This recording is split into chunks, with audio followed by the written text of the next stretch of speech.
اللہ سبحانہ و تعالی نے ارشاد فرمایا یا ایھا الذین آمنوا لا تخونوا اللہ والرسول، اے ایمان والو اللہ اور اس کے رسول کے ساتھ خیانت نہ کرو، اے ایمان والو اللہ اور اس کے رسول کے ساتھ دغا نہ کرو۔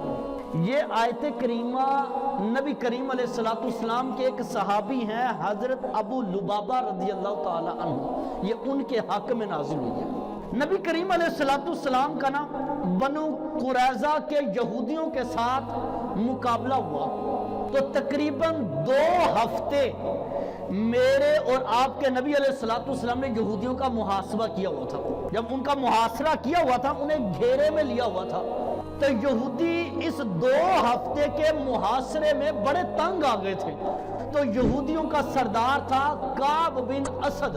قوم نے ان سے درخواست کی کہ جناب آپ ہمارے بڑے ہیں، رسول پاک نے ہمارا محاصرہ کر لیا ہے، اب ہمیں کیا کرنا چاہیے؟ تو کعب بن اسد نے 3 شرطیں آگے رکھی ہیں۔ پہلی شرط وہ کہتے ہیں کہ ہمیں اس نبی نے گھیر لیا ہے جس کی تصدیقات ہماری پہلی کتابیں کرتی تھی، اور ہمیں بتلایا گیا تھا کہ ایک ایسا رسول آئے گا جو آخری رسول ہوگا، 2 قبلوں والا ہوگا، اس میں یہ ساری نشانیاں پائی جاتی ہیں، یا تو تم اس کا کلمہ پڑھ کے مسلمان ہو جاؤ تو ہمیں آزادی مل جائے گی۔ قوم کہتی ہے کہ کعب یہ ممکن نہیں ہے، ہم کلمہ نہیں پڑھ سکتے۔ پھر کعب بن اسد جو سردار تھا یہودیوں کا، وہ کہنے لگا پھر دوسری شرط یہ ہے یا دوسرا کام ہم یہ کر لیتے ہیں کہ ہم اپنی بیویوں کو بھی قتل کر دیتے ہیں، اپنے بچوں کو بھی قتل کر دیتے ہیں، اور پھر ہم صحابہ اور محمد کے مقابلے میں جنگ میں آ جاتے ہیں، تاکہ جب ہم جنگ کرنے میدان میں اترے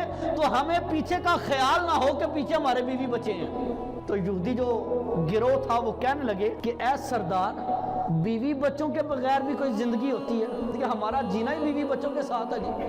تو کعب بن اسد کہنے لگے کہ اگر تو تم نے جنگ بھی نہیں کرنی تو پھر آخری حل یہ ہے، ان سے صلح کر لیتے ہیں، صلح کریں گے نا تو ہو سکتا ہے ہمیں آزادی مل جائے۔ اس بات کو پر سارے متفق ہو گئے کہ رسول پاک کے ساتھ کیا کر لیں جی؟ صلح کر لیں۔ پیغام پہنچا، نبی کریم علیہ السلام کے صحابی ہیں حضرت سعد بن معاذ رضی اللہ تعالی عنہ، سرکار نے اپنا وکیل حضرت سعد کو بنا دیا کہ اے سعد تم یہودیوں کے پاس چلے جاؤ، جو فیصلہ سعد کر دیں وہی فیصلہ سمجھو محمد کا ہو گیا ہے۔ حضرت سعد جب یہودیوں کے پاس گئے نا تو انہوں نے فوراً کہہ دیا کہ ہمیں سعد منظور نہیں ہے اور نہ ہی ہمیں سعد کا فیصلہ منظور ہے، ایسا کریں کوئی ہماری برادری والا، ہمارے قبیلے والا بندہ، اس کو پیش کر دیں۔ تو سرکار علیہ السلام فرمایا کس کو پیش کروں؟ تو یہودی کہنے لگے ابو لبابہ کو ہمارے پاس بھیج دیں۔ کیوں؟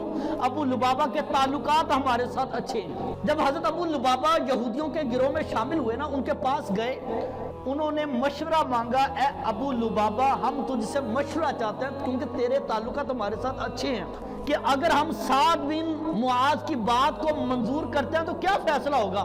تو حضرت ابو لبابہ نے نا گردن پر ہاتھ رکھا، ہاتھ رکھنے کے بعد اشارہ کیا ایسے کا۔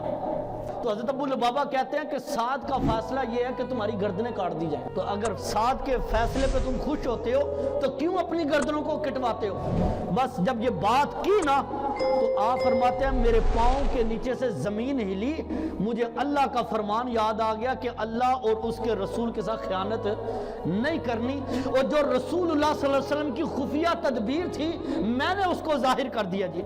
بس اس بات کو حضرت لبابہ نے اپنے سینے سے لگایا، وہاں سے دوڑ گئے اور جا کر اپنے آپ کو مسجد نبوی کے ستون کے ساتھ اپنی بیوی کو کہا مجھے باندھ دو، میری یہ سزا ہے، اور میں اللہ کی قسم کھا کے کہتا ہوں جب تک اللہ مجھے معاف نہ کر دے تب تک میں اپنے آپ کو نہیں کھولوں گا۔ میں نے اللہ اور اس کے رسول کے معاملے میں کیا کیا جی؟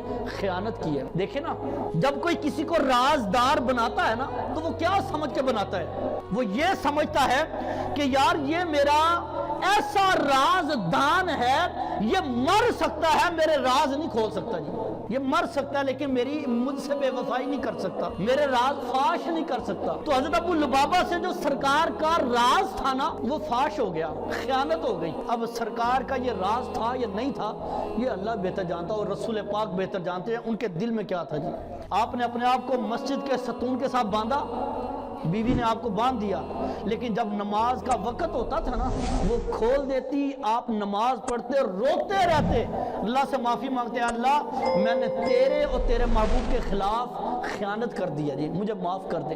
پھر آپ کو دوبارہ باندھ دیا جاتا، قسم اٹھا لی جب تک اللہ بھی معاف نہیں کرے گا، اللہ کا رسول بھی معاف نہیں کرے گا، نہ میں کچھ کھاؤں گا نہ میں کچھ پیوں گا جی۔ اللہ تعالیٰ کی کرنی ایسی ہوئی، وقت گزرا، صحابہ نے خبر دے دی یا رسول اللہ صلی اللہ علیہ وسلم ابو لبابہ ہے نا جن کو آپ نے یہودیوں کے لیے بھیجا تھا، حضور وہ تو مسجد میں ایک ستون کے ساتھ بندھے ہوئے ہیں اور ان کی بہت بری حالت ہو چکی ہے۔ کریم آقا علیہ السلام نے فرمایا کیا ہوا؟ کہا حضور وہ یہودیوں کے پاس گیا اور جو ہماری منشا تھی وہ یہودیوں کے سامنے کھول دی، اور ابو لبابہ کو لگتا ہے میں نے رسول اللہ صلی اللہ علیہ وسلم کے ساتھ بے وفائی کر دی ہے، اس سزا کو انہوں نے اپنے آپ پر لازم کر لیا کہ میں نے رسول اللہ کے ساتھ بے وفائی کی ہے، اب وہ اپنے آپ کو سزا دے رہے ہیں جی۔ تو نبی کریم علیہ السلام فرمایا کاش ابو لبابہ میرے پاس آ جاتا نا تو میں دعا کے لیے ہاتھ اٹھاتا تو اللہ نے ابو لبابہ کو معاف کر دینا تھا، لیکن ابو لبابہ نے اپنے لیے خود سزا منتخب کی ہے، اب اللہ جانے اور ابو لبابہ جانے جی۔ جب سرکار نے یہ بات کی نا ادھر ابو لبابہ کی حالت اتنی بری ہو گئی، یار کوئی پیاسا بھوکا کتنے دن رہ سکتا ہے، اتنی بری حالت ہوئی کہ آپ بے ہوش ہو گئے۔ جب بے ہوش ہوئے تو اللہ کا قرآن نازل ہوا، نبی پاک علیہ السلام کے پاس یہ آیت کریمہ آئی، یا ایھا الذین آمنوا لا تخونوا اللہ والرسول، اے ایمان والو اللہ اور اس کے رسول کے ساتھ خیانت نہیں کرنی۔ پھر مزید آگے اترتی چلی گئی، فرمایا اے میرے حبیب ابو لبابہ کو آزاد کر دیں، ہم نے ابو لبابہ کو معاف کر دیا ہوا جی۔ کریم آقا علیہ السلام نے صحابہ کو خوشخبری سنائی کہ اللہ تعالیٰ نے ابو لبابہ کو معاف کر دیا، تم لوگ ابو لبابہ کے پاس جاؤ اسے یہ خوشخبری سنا دو۔ جب صحابہ کرام رضوان اللہ تعالیٰ علیہ مجمعین ابو لبابہ کے پاس گئے نا تو خوشخبری سنائی کہ اے ابو لبابہ اللہ نے تجھے معاف کر دیا ہے جی، تو آج سے آزاد ہے۔ تو ابو لبابہ نے پھر قسم اٹھا لی، فرمایا یہ تو اللہ نے معاف کیا نا، اور اللہ فرماتا ہے اے ایمان والو اللہ کے ساتھ بھی خیانت نہیں کرنی، اللہ کے رسول کے ساتھ بھی خیانت نہیں کرنی، اللہ نے تو معاف کر دیا ہے، رسول اللہ کی بھی خیانت ہوئی ہے، اب جب تک رسول اللہ مجھے نہیں کھولیں گے تب تک میں آزاد نہیں ہوں گا جی۔ یہ پیغام رسول اللہ صلی اللہ علیہ وسلم کو سنایا گیا، رسول پاک آئے اور آ کے حضرت ابو لبابہ کو کھولا اور پھر سرکار نے فرمایا ابو لبابہ میں نے بھی تجھے معاف کیا جی۔ میرے صاحبو اس پوری حدیث سے ایک چیز واضح ہے، صحابہ کرام کا اپنے آپ کو ایک غلطی پہ ستون کے ساتھ باندھ دینا اور خود سزا دینا، یہ اس بات کی گواہی ہے۔ صحابہ کرام فرماتے ہیں لوگوں دنیا کی مصیبت برداشت کر لو تو کر لو، نہ تو تم قبر کی مصیبت برداشت کر سکتے ہو نہ حشر کی سزا برداشت کر سکتے ہو۔ تو فرمایا اللہ اور رسول کے ساتھ اگر کوئی خیانت ہو جاتی ہے تو اللہ اور اس کے رسول سے معافی مانگو، دنیا میں معافی مل گئی تو مل گئی، قبر اور حشر میں معافی نہیں ملنی جی۔ آج لے ان کی پناہ، آج مدد مانگ ان سے، پھر نہ مانیں گے قیامت میں اگر مان گیا۔